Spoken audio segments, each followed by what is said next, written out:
having that week under your belt? Like, how does that help, and then having this time? How valuable?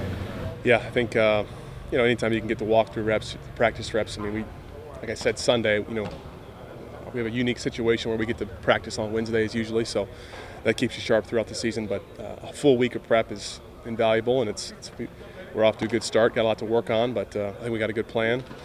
And got practice tomorrow, and then we'll keep it moving to Sunday. So. From the beginning of the week that they're designing things that you kind of like. Yeah. I mean, Canada does a great job of asking me. Each quarterback, each week we put out our favorite plays in the game plan, so that hasn't changed all year. And so they have a feel for what we prefer. There's maybe some concepts. Josh Dobbs prefers over Ben. Some concepts Ben prefers over myself. So they do a great job of tailoring that to, like for me this week. So I feel comfortable with the plan. And like I said, it's great to have Coach Sullivan and Coach Canada working together on it. It's a good process we have. So. How much does your relationship with Canada help that you've worked with him before as your quarterback coach and now offensive coordinator? Yeah, I enjoy Matt. We had we had a great time last year being together in the quarterback room. So any time that you have rapport with somebody, I think it makes it easier to call plays and have a feel for what I like, and he's done a good job, and we have a good line of communication. I was texting him last night about things I saw watching film that I may like that we're going to put in. So that's always good to know as a young quarterback that your opinion is taken into consideration. So. Mason, is this at all like the Cincinnati week last year where Ben was on the close contact? It is, for sure. I mean, he couldn't practice all week. Whether he plays or not is out of my control, and what I can control is having good practices and leading the guys and prepping hard with Sully and Matt, and we'll see what happens as we get later into the week. So. What was it like for you in that Cincinnati week when you think maybe you're going to get that start and then last year, like, nope, just kidding, Ben's back? It's just the nature of being a backup quarterback right now, and it's you got to there's ebb and flow, and you got to.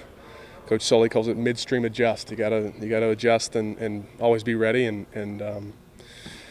think having those experiences with Cincy last year and over my career has helped me kind of be ready to flip on a dime. Finding out last Saturday night, right before I went to the hotel. So you kind of go through those storms and you're hardened from it. You check in routinely to see if Ben may, or you can say, hey.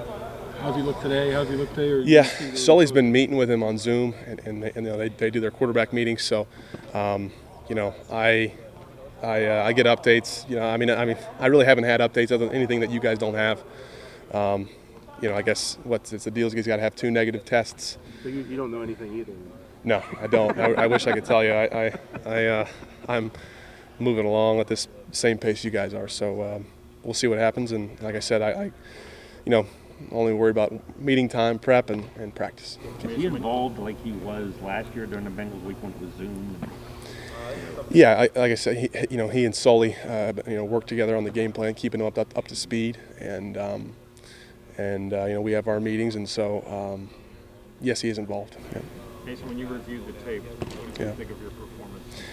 Yeah, I think I think there was a lot to take in. I think obviously not good enough to win, especially in regulation. I thought there were some throws I missed, but I think I was proud of the way we battled back and put ourselves in a position there to win the game a couple times in their territory and had the ball roll not our way and had a couple costly turnovers, but I think I was happy to have the opportunity to play and to get out there and to make a couple, make mistakes and improve and do some good things as well. And that's all I can do is I'm trying to prove myself again this week. I hope I get the opportunity. If not, support the crap out of Ben and our team. But I just got to adjust. Kind of along those lines, 2 years ago you were basically the every week starter. There's one mentality there. Last week you found out 24 hours before or whatever, and 2 very different experiences. What have those both kind of taught you about just dealing with the pressure of this position and everything that goes with it? I think it's a good experience to have, and I think it's this is cliche, but I mean it's a form of adversity. And I think it'll this experience will help me when I'm 60 one day, when I'm a grandfather. I mean, it's like these are valuable life experiences when you get called upon in the heat of the moment. You gotta adjust and do something you didn't think that you had to do going into that Saturday night. So, but I was proud of the way guys rallied around and played for us, and still had some time to meet Saturday night and Sunday morning and give them more of a feel of kind of what I like in the game plan. So. When you're not working with the first group all the time, are there certain receivers that you feel like maybe you have a better feel for than others? I noticed you found Ray, for example, like 9 times. Is that something maybe you feel like you have a good feel with? Yeah, I think I getting those practice reps, like we said, Wednesday, Thursday, sometimes you develop rapport with those guys at practice and in preseason games. And last year, starting 8 or so games with Deontay, my second year, James Washington. So I feel like I trust all those guys, and they make plays, and they've all proven themselves. And not to mention special teams periods. Coach Sullivan does a great job. We grab those receivers, spot them up, throw them some balls. So it's a good time to get extra work, and that's where you develop those connections. What do you remember about? I think you stayed at home. The last time you played the Chargers, when stuff started. I traveled. I just I didn't dress out, obviously, so it was the concussion protocol. Yeah. So. You remember anything about that game or whatever? Yeah, it was a different location, obviously, but they played hard. They've got. They got a heck of a defense. Great players. Bosa, James obviously stick out, but they're scoring a lot more points on offense than they were at that point. So they're a great team, and we got a lot of respect for them. So. Does it mean anything that this is the Sunday night showcase game, the big game of the week? Everybody.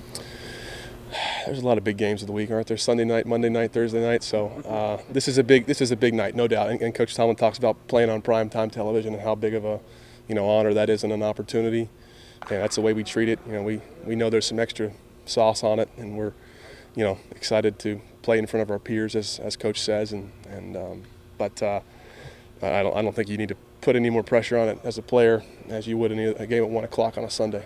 So if this thing goes into Saturday, yeah, and all of a sudden Ben's back, are you going to feel a little bit like Charlie Brown with Lucy getting the ball pulled out from under you? What's the feeling going to be? Well, I mean, I think. Any time you can't play, every week that I don't play, I feel a little bit of disappointment. This week. I mean, yes, no, yeah. I mean, that's the battle between self and team. I think I try to. Yeah, we're all going to feel that way inside, but at the end of the freaking day, what matters is the team and going out and winning the game. So regardless of who's playing the quarterback position, the Steelers, we want to win, and we want to continue to put stack wins in our column and set ourselves up for the postseason. So that's a mindset. If you do end up starting, how much do you view this as an opportunity to show the organization that you can be the future of this position here in the years to come? Yeah, I think every opportunity is an opportunity to prove myself to my teammates, to our coaches, that I want to be a starter, can be a starter. So I'm not going to put any pressure on it any other more than I did Sunday or in the practice today. I'm my own hardest critic at times and to a fault, but I'm excited about it if that happens, if I'm the guy and we're going to go. So. Cam, coaches always say how smart you are, and that's how you got so far ahead so quickly. Another guy they talk about is Tre. Yes, sir. What do you see in him when it comes to his smarts and how that helps him as a rookie? Yeah, just mentally tough, obviously physically tough. A guy that's putting in multiple situations to be very productive for us. A guy who's has a lot of awareness out there on the field, plays a lot of physicality, and smart and tough. It's something that we preach not only in our secondary, but obviously as a unit and as a team. And guys are just versatile, able to move around. That gives us different options week in, week out, to matchup wise or schematics and all those type of things. And he's just always eager to learn. Guys always around football, always asking questions. And he's becoming a guy he's dependable. A guy you can trust out there on the field to get things done. Is there study habits there that make a guy learn quicker, or is it just natural? I'm not going to take away from who he is as a person. So I would say some of that's kind of natural too. Obviously, his study habits are above average. Like I said, that's just the preparation. The preparation that he puts in. Not only throughout the course of the week, but just kind of leading up into those moments, kind of just keeping everybody on the same page. Keeping everyone locked in and detailed on all the small details, things that might get just passed over. Depending on quarters or kind of throughout series and things like that. So he's always kind of there in those reminders. And he's just a great guy, kind of a great young guy. Emerging himself in kind of that leadership role as we expect him to. And without Minka and Joe this week, I'm sure your communication level has been high already this season. But like you and Terrell even have to step the game up a little bit more? I think we all do. Obviously we know what, the type of communication those guys bring out there on the field, let alone the communication that we have to have as a unit as well. But in the same token as that, the guys who step into those roles, that communication factor can't die down. We can't just, get quiet because we don't necessarily have familiar faces or just guys that are out there we see on a custom basis. Everybody is more than ready and more than equipped to play. Guys are very prepared. We've had a really great week of practice. Very detailed week, and I'm excited for guys who are getting the opportunity, to step into those roles and make plays for us. Minka moves around so much for you guys, and you do some disguise stuff with him. Can you guys replicate that between yourself and Tre, who are also kind of versatile guys that can do a lot of things? Or do you maybe have to be a little bit more simple without him? No question. That's the beauty in the game. You get like players or just those pieces that you need in the organization to a team, to fine tune and keep well-rounded your team. So when you do have those mishaps or you guys have in and outs and you don't miss a beat. And like I said, we had the guys in our room. We had the guys, on our defense. Obviously speaking about our side. That can step in any role, and that maybe not just have obviously there's the difference in experience and those type of things. But as far as like guys stepping into a role and not being wide-eyed, not being like it's just like a new situation for them, we don't have any of that. So that's obviously all positive. So they all got great guys around them to keep uplifting you and keep the flow of the game going. So I think that's just the biggest thing. Has Pierre played enough? Do you guys kind of see him as almost starter? Capable of almost starter at this point? Yeah, I would hope everybody kind of has the mentality that they're a starter if you're not necessarily not a starter. But, you never know, kind of throughout the flows of the game when you have to come in and step in and necessarily what your role is, excuse me. You have to be a starter in your role. So I feel like you have to maximize even the opportunities that you do have if you're not just in a starting role. So whether it's 5 plays, whether it's 10 plays, whether it's just special teams, third downs and possessions, whatever it is, coming into that role, it's just the same approach. So for a guy like Pierre, he's continued to keep that game experience. He's obviously a guy who's, another young guy like Norwood who's, around football and, he just loves the game, and I think that brings us closer when you just have that competitive nature and competitive guys around you and are just, hungry and eager to play for each other. Sorry. No, you're fine. Anybody here, did you guys hear Collinsworth said he called him future superstar?